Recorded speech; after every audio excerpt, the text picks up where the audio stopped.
Oi, gente! Bom dia, boa tarde, boa noite para todo mundo que está aqui assistindo mais esse episódio. Esse é o CultCast, que é relacionado à matéria de edição de vídeo da professora Fernanda Ramalho, aqui com a gente do 2º ano de Publicidade e Propaganda. E aqui a gente vai falar sobre cultura no interior de São Paulo. E para inaugurar esse episódio mais que especial, eu também tenho 2 pessoas incríveis que fundaram um polo de audiovisual aqui no interior, para fomentar a indústria de áudio e vídeo aqui no interior, que são a Priscila e o Guilherme. Olá. Bom dia, boa tarde, boa noite. Boa noite, boa tarde, bom dia. Pri, começa se apresentando, por gentileza, falando um pouquinho sobre você e tudo. Sim.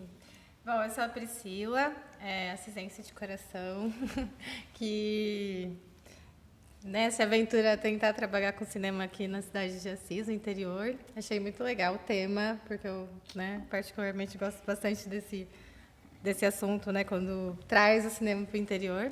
Eu sou pesquisadora de cineclubismo, principalmente no interior também, do cinema de mulheres. E atuo no polo com o Guilherme, mais uma turma grande. A gente também tem uma atuação na ICINE, que é o Fórum do Cinema do Interior Paulista, que também traz aí bastante cidades. E tem a Mambé Filmes, que é a minha produtora. Acho que basicamente é isso. Ai, eu amei. Agora, Guilherme, fala um pouquinho sobre você. Bom, vamos lá, de pouquinho. Eu sou assisense também, nascido, criado e vivido. Estou aqui de volta, depois de ter saído, enfim, de estudar, trabalhar fora, já agora fazendo 12 anos, em 2026, que continuamente eu estou aqui em Assis. Eu sou cineasta, trabalho com roteiro e direção de filmes, trabalho com isso desde 2009, que é quando eu comecei a fazer roteiro e reportagem para a antiga MTV Brasil. De lá, eu fiz o meu primeiro longa-metragem sobre o rapper Sabotage, em 2014. 2015, eu volto para Assis, e aqui eu encontro uma galera que estava disposta a desenvolver um cinema do nosso território, da nossa terrinha.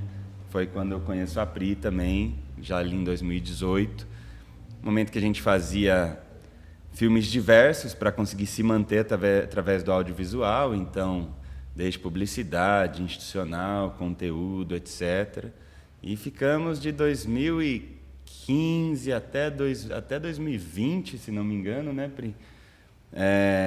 Fazendo filmes que ainda não eram cinema e preparando um terreno para que o cinema pudesse se desenvolver aqui na nossa região. E foi nessa preparação que a gente criou o projeto do Polo Audiovisual do Velho Oeste. É um projeto de fomento ao cinema, de criação de estruturas, de pessoas e de redes que estivessem dispostas a fazer cinema aqui. Estamos nessa caminhada desde então.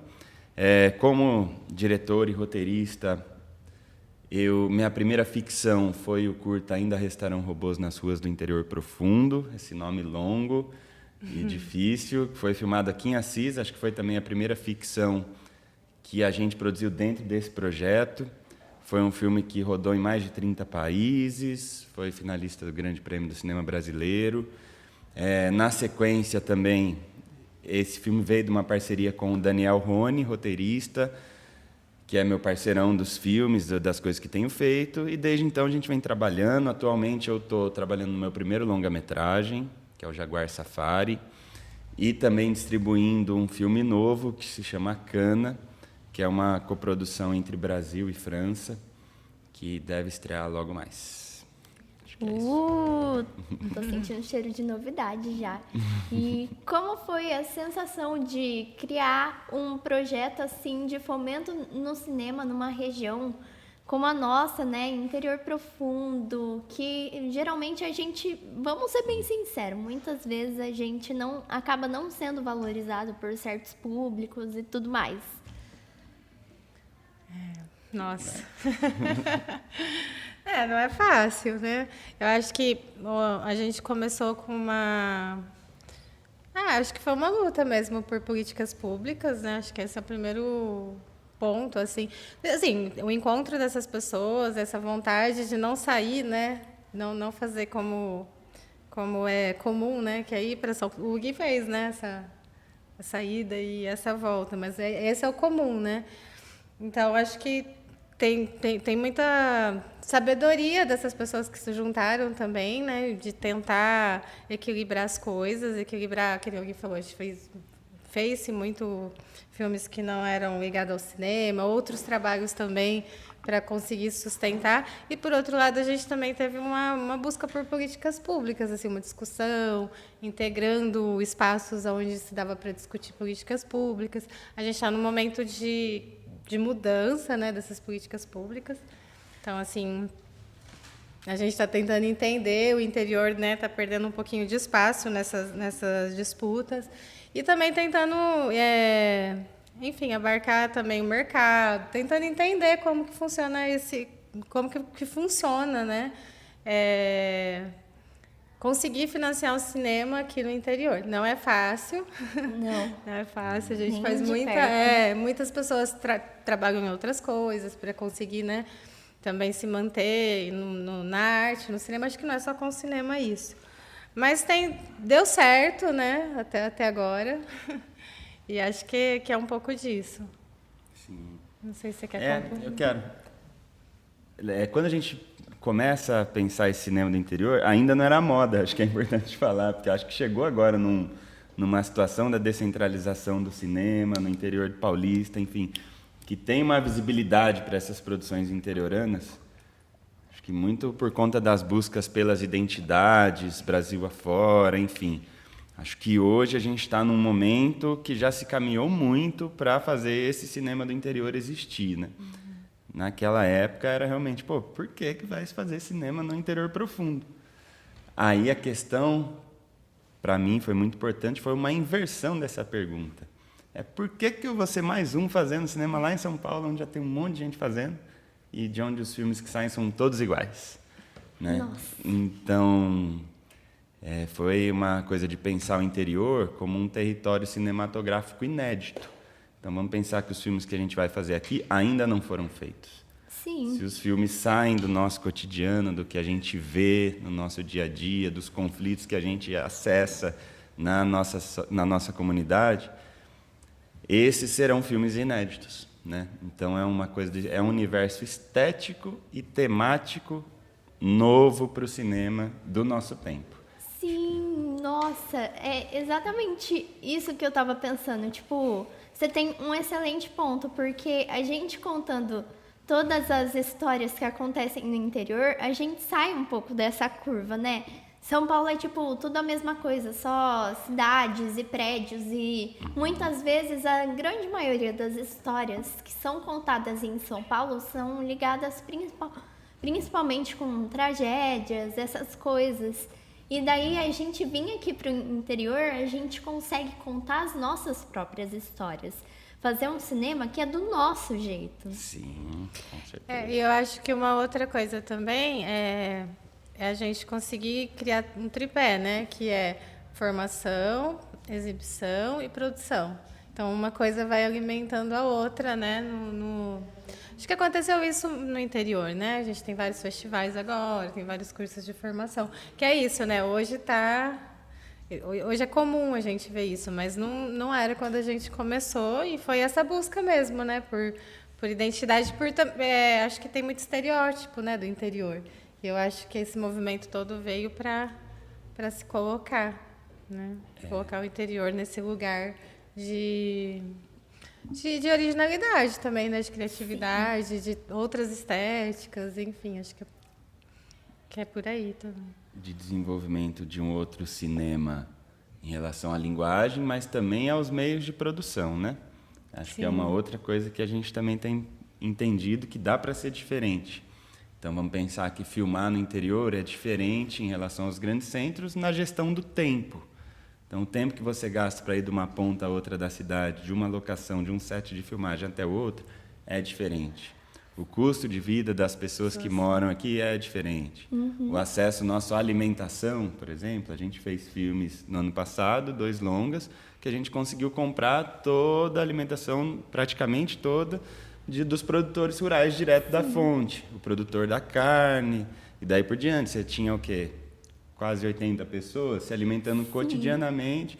Então, o transporte é diferente, as pessoas não ficaram em hotel, ficaram em chácaras, e algumas adoraram, outras odiaram, mas enfim. E aí você começa a criar outras formas de produzir, que não são só a reprodução dessa indústria, da grande indústria, que hoje acho que a gente entende que está num momento de engessamento, né? Uma indústria um tanto engessada, tanto na estética quanto nos processos de produção. E aí, só completando, como a Pri falou, então, vamos pensar que não existia o cinema organizado no interior, ele começa a existir através do ICINE, Fórum de Cinema do Interior Paulista, que hoje reúne cerca de 90 cidades, um monte de gente igual a gente, 100 e poucos, que está na sua cidade fazendo... E para criar esse cinema, a gente não podia só querer fazer cinema. Então, a gente tinha que formar, apoiar as produções e circular esses filmes. Então, é do início até o destino dessa cadeia produtiva. A gente aqui do interior, a gente tem que estar dando as mãos mesmo e se apoiando, porque é o apoio entre uns e os outros que vai fazer essa máquina girar, essa engrenagem fazer parte da máquina que é a indústria do cinema nacional, né? Agora, falem uma coisinha aqui que talvez vai ser um pouquinho polêmica, mas... Momento polêmica. Não, mas quais foram e estão sendo as maiores dificuldades de fazer cinema aqui, mas com relação principalmente a esse negócio das políticas públicas? Tipo, no passado e agora, como que mudou? Se tá tendo alguma facilidade também? Como é que tá? Nossa. Bom, acho que assim, a gente já teve vários momentos, né? Momento em que não existia recurso para o audiovisual especificamente, mas também para a produção cultural no geral. Era muita gente que fazia pelo ativismo, pela militância, digamos, pelo envolvimento com seus grupos coletivos. E a gente tem, na pandemia, uma virada, que é quando chegam os auxílios emergenciais para a classe artística. Então, chega a Lei Paulo Gustavo, a Lei Aldir Blanc, que foram recursos que vieram do governo federal destinados aos municípios. Então, vamos entender que não existia recurso para os municípios para investimento em cultura vindo direto, né, como uma política pública. Então, vamos financiar um filme da cidade, ou um festival da cidade, ou um clipe da cidade, ou uma música, ou um teatro, enfim. E aí, com a pandemia, veio pela primeira vez esse recurso. A gente estava no Polo Audiovisual do Velho Oeste, a gente foi co-criador do edital Vozes da Cultura, que foi o primeiro edital, né, Pri, da cidade, eu acho, um dos primeiros, assim, que a primeira... Enfim, política pública não é só edital, é um conjunto de coisas, né? Isso também vem de dentro do Conselho de Cultura, que foi articulado, né? Não é uma coisa, vamos conversar aí e fazer. Exato. Tinha um grupo, né, todo ali fazendo pressão para isso, então é uma articulação que vai além, né? Isso, quando vieram esses recursos, a gente estava organizado à época numa parceria entre Cultura, FEMA e nós, pensando mecanismos de viabilizar políticas públicas para o audiovisual. Então, quando a gente pensa formação, apoio à produção e circulação, a gente está falando de uma política pública.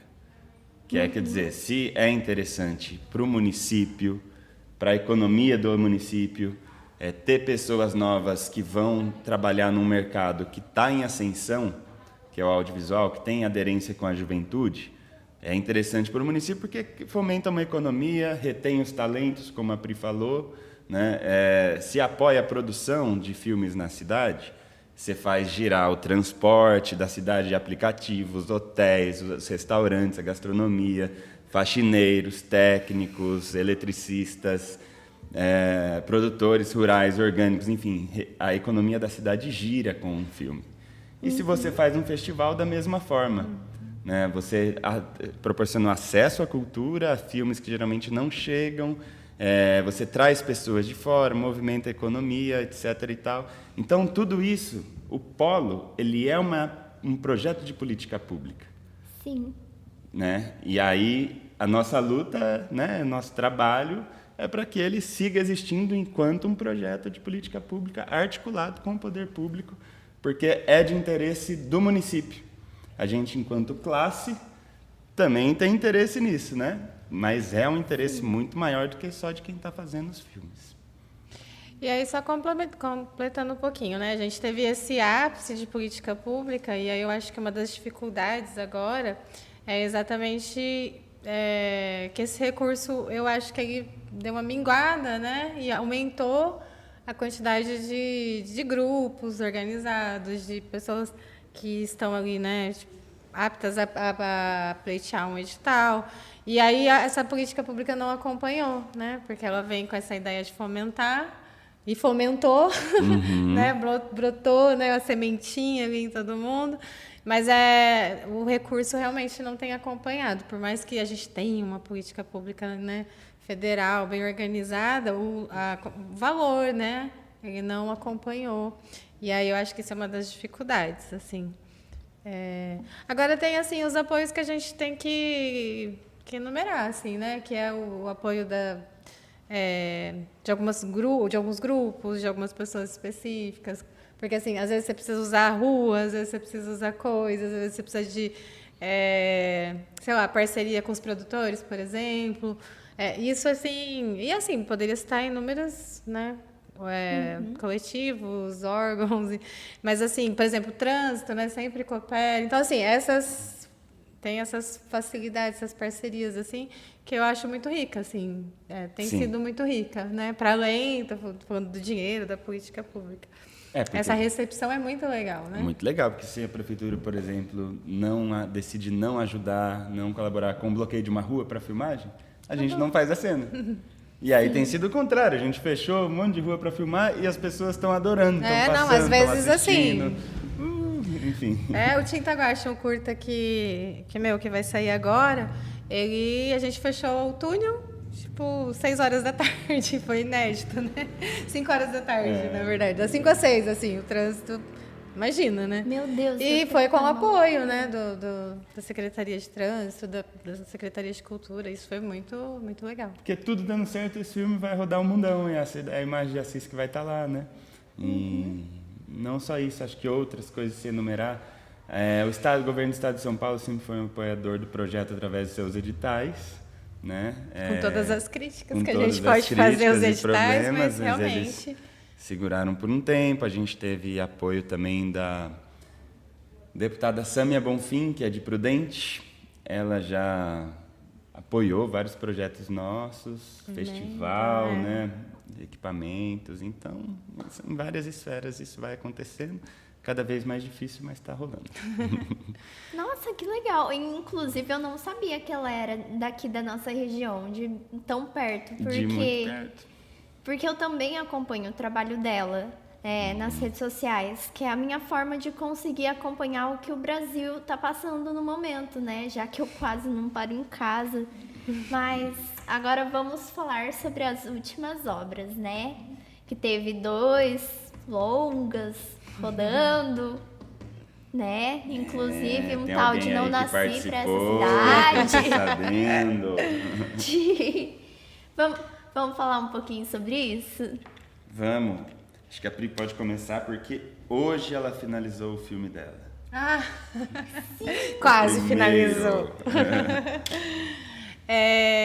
Bom, eu acho que os 2 filmes ele vem um pouquinho desse olhar, né, para o interior. Eu acho que começar por aí, assim, porque aí, como a gente estava falando, é muito interessante filmar no interior. E algumas produtoras, né, de São Paulo perceberam isso, e então vem dessa parceria, né, da Oeste, Polo e outras produtoras aí que o Gui pode enumerar melhor, para eu não falhar com nenhum nome. Mas essa é a ideia. Então, você faz uma coprodução, onde tem metade da equipe, né? No caso, foi São Paulo, mas poderia ser qualquer outra cidade, né? Mas a metade de São Paulo, a metade do interior. E aí você vem e filma, né? No caso, o filme do Medo foi filmado em São Paulo e aqui, metade, acho que mais aqui do que São Paulo, né? Mas teve essas duas locações. E Não Nasci foi tudo aqui, né? Praticamente tudo aqui, você participou, né? E é isso, eu acho que vem desse olhar mesmo para o interior, enquanto outro cenário, outras possibilidades de história, outros modos de produção, né? E, enfim, acho que vem dessa busca, né? Dessas produtoras de São Paulo. Então, o primeiro longa que a gente produziu, dentro de toda essa história que a gente contou, primeira ficção, foi o filme do Medo, no ano passado. É uma coprodução da Oeste Cinema com a Memória Viva, uma produtora paulistana. A direção é do Thiago Mendonça. E foi o primeiro filme longa apoiado pelo Polo, acho que podemos falar assim. É um filme sobre 5 homens em decadência. Mais ou menos essa a logline. Então, eles vão vendo do patriarcado, da masculinidade em decadência. O segundo que a gente gravou foi o Não Nasci para Esta Cidade, em coprodução com a Maria Faz Filmes e a Meu Quintal. Esse é um filme que acompanha o crescimento de 3 jovens, lá nos anos 90, na virada para os anos 2000, que formam uma banda e o sonho deles é ir embora da cidade junto com a partir dessa banda, né? Estourar no mundão, etc. A banda é uma saída para as limitações que o interior, lá nos anos 90, imagina se hoje já tem limitações, naquela época, entre dores e delícias, a questão da juventude era problemática, né? Sim. Ficar, pouca perspectiva. Então foram esses 2 filmes produzidos no ano passado. A Pri, a falado dela, não falou, que é o Tintaguache. No momento tem esses 2 filmes para sair, que devem sair em 2027. Tem mais 3 curtas, que é o Tintaguache da Pri, o Cana, meu Daniel, e o Calcário da Beatriz. E acho que são esses 3 nesse ano, se não me engano. Eu acho que sim. Para lançar esse ano, sim. Acho que é isso. De obras são essas, nós enquanto realizadores, enquanto polo audiovisual. No semestre que vem, a gente tem um calendário de cursos, que acho que são 5 cursos que a gente está comentando, que rodam no próximo semestre. 2 mostras de cinema, né? Itinerantes. Talvez o festival. E talvez o festival. É isso que eu ia perguntar. Será que vai ter festival? A gente espera que sim. Então, Depende da política pública. Você tem um ótimo ponto. Agora, para encerrar, olha ali para a câmera e cada um passa um recadinho especial para a galera que está assistindo, para quem ficou em casa, da família. Começando por você, Pri. Nossa, um recadinho. Sei lá, queria chamar vocês para ir no cinema ver nossos filmes. É isso. Gui?